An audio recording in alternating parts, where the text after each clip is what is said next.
Bonjour à tous, bienvenue dans votre émission Sentez-vous bien, une émission consacrée à la santé et au bien-être. Et je vous propose ce mois-ci qu'on s'intéresse aux allergies saisonnières au printemps, mais aussi en été ou en automne. Elles varient en fonction des allergènes, notamment les pollens et les graminées. Selon l'OMS, l'Organisation mondiale de la santé, 50% de la population mondiale sera allergique d'ici 2050. On compterait aujourd'hui plus de 400 millions de personnes souffrant d'allergies saisonnières. Alors comment y faire face de manière naturelle? C'est ce que nous allons découvrir avec François. Bonjour François. Bonjour Livia. Alors on va parler allergie aujourd'hui, un sacré fléau qui ne cesse de prendre de l'ampleur. À quoi c'est dû?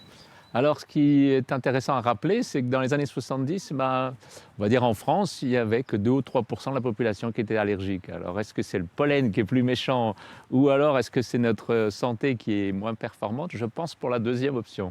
Les symptômes déjà, c'est lesquels? À quel moment on dit « ça y est, je suis allergique » Alors on est allergique quand on pleure toute la journée, pas parce qu'on est triste mais parce que ça coule clair au niveau du nez, souvent les deux narines, c'est vraiment un écoulement clair et puis surtout on va commencer à éternuer. En fait c'est nos muqueuses respiratoires qui vont être irritées comme si on avait quelque chose qui allait gratter un peu les parois qui sont très très fines. Et ce qui va gratter ces parois c'est le pollen.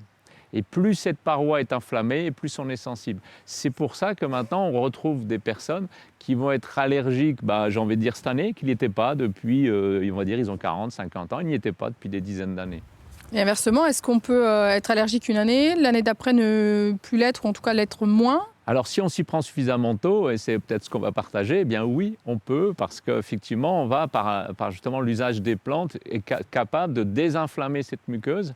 On a dans le sang de l'histamine, en fait, c'est une petite molécule, et en fait, cette petite molécule, en fait, plus elle est présente, plus on va réagir. Par exemple, on a maintenant les enfants qui vont beaucoup réagir à une piqûre de moustique.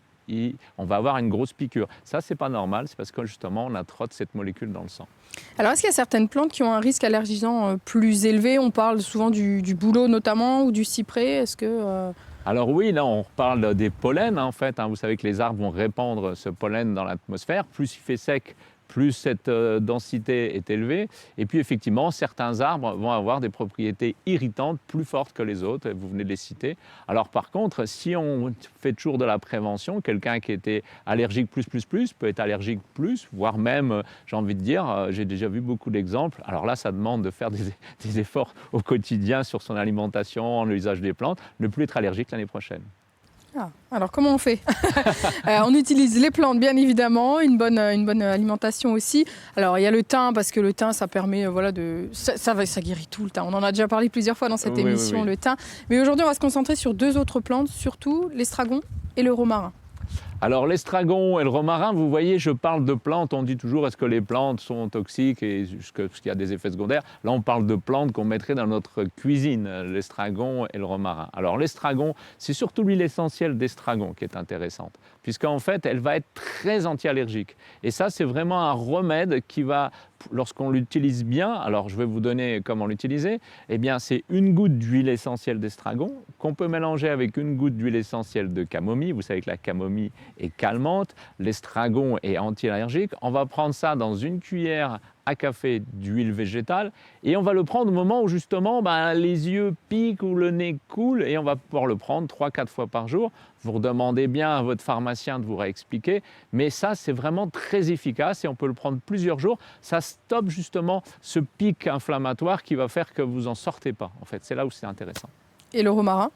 Alors le romarin, c'est une autre plante que vous connaissez aussi puisque vous la mettez dans votre cuisine. Alors elle est plus sur le fond et c'est une plante dont on parle beaucoup aussi en phytothérapie puisque c'est une plante qui va aider le foie à mieux fonctionner et justement à mieux réguler cette molécule dont on en a parlé tout à l'heure. C'est-à-dire que quand votre foie fonctionne mieux, quand votre muqueuse intestinale est moins inflammée, en fait il y a moins d'histamine circulante. Ça va agir aussi sur les microbes qu'on a dans le ventre. Vous voyez, c'est une très belle plante le romarin. Donc estragon, romarin à privilégier pour les allergies alors. Oui, alors l'estragon en cure d'attaque et puis le romarin, des infusions à prendre 20 grammes dans 1 litre d'eau et on peut prendre ça sur plusieurs semaines avant la période du printemps. Donc maintenant, on y va. C'est maintenant. Et avant de passer au conseil et à la méditation, François, un petit mot sur un ouvrage qui est tout frais, tout neuf, Ne plus jamais être malade. Alors dis-nous en quelques mots de quoi il s'agit. Alors on se pose la question justement, c'est dans le même sujet de ce qu'on vient de voir, est-ce que soit on laisse faire les choses et on devient de plus en plus allergique, ou alors justement on tient compte des nouvelles connaissances actuelles, on tient compte des connaissances ancestrales, l'usage des plantes, on met ça en place et on s'aperçoit que d'année en année, on pourrait presque aller de mieux en mieux, ce qui est un paradoxe, alors qu'on pourrait croire qu'en vieillissant, ça va de moins en moins bien.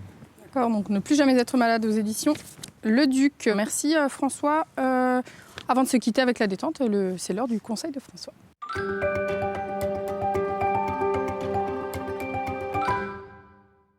Nous sommes au printemps et puis vous savez que lorsque je donne des conseils, je parle souvent de l'intestin, de la qualité de notre tube digestif. Alors sachez que normalement lorsqu'on mange dans notre nourriture, il doit y avoir à peu près plus de la moitié, 70% de notre assiette qui est fait de légumes. Et si on ne le met pas au printemps, alors là, ça serait dommage. Donc profitez de ces étals qui deviennent tout verts pour mettre des légumes dans chacun de nos plats pour avoir au moins 70% de notre assiette, les 3/4, qui soient tout verts. Et vous allez voir que d'année en année, ça va aussi de mieux en mieux. Des légumes, c'est le conseil. Des légumes. Alors on n'y pense pas assez. Et surtout aussi pour les enfants. Hein. Faites des purées, des choses comme ça. Le conseil est passé. Merci beaucoup François. Je vous laisse avec François pour quelques minutes de méditation et puis je vous donne rendez-vous le mois prochain. À très bientôt.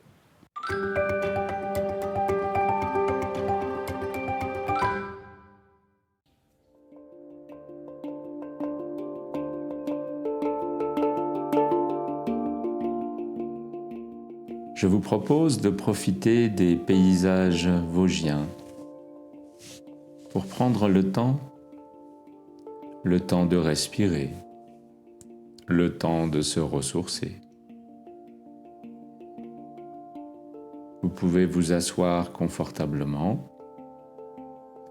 vous redresser pour être le plus droit possible. Vous prenez conscience de votre respiration et vous commencez à détendre vos épaules, à relâcher vos mains. Vous pouvez même détendre la nuque, le crâne. Les images sont lentes et ce vert profond, la cime des arbres, vous invite à vous relâcher encore plus. C'est comme si ce lent mouvement vous invitait à vous détendre encore plus.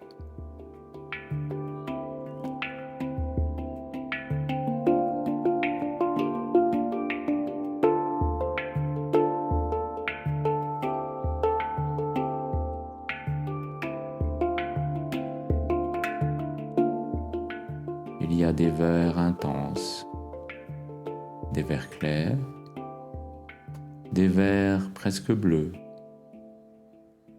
Il y a aussi ces arbres qui attendent le printemps pour avoir à nouveau un feuillage vert. Et au loin, vous semblez découvrir la montagne vosgienne. Ce lent mouvement vous apaise. Vous prenez de la hauteur et vous prenez même de la distance par rapport à ces soucis qui vous préoccupaient il y a quelques minutes.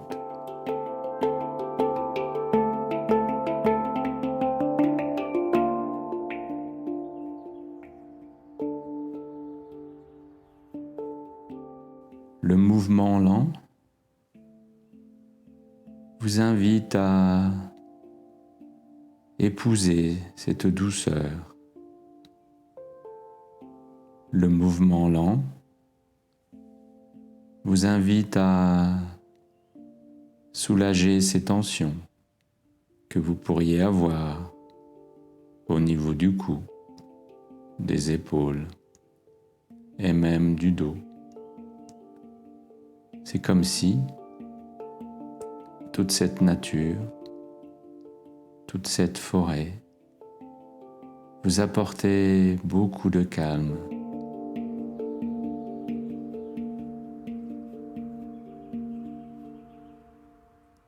Vous fixez ses cimes, ses feuilles, ses épines, la pointe de ses sapins et de ses pins. Cette forêt semble être propice à la détente que vous vous accordez. Vous pouvez même observer ces arbres, ces mélèzes qui attendent tranquillement le printemps pour réaliser leur beau feuillage. Vous commencez à observer la profondeur, ces belles lumières.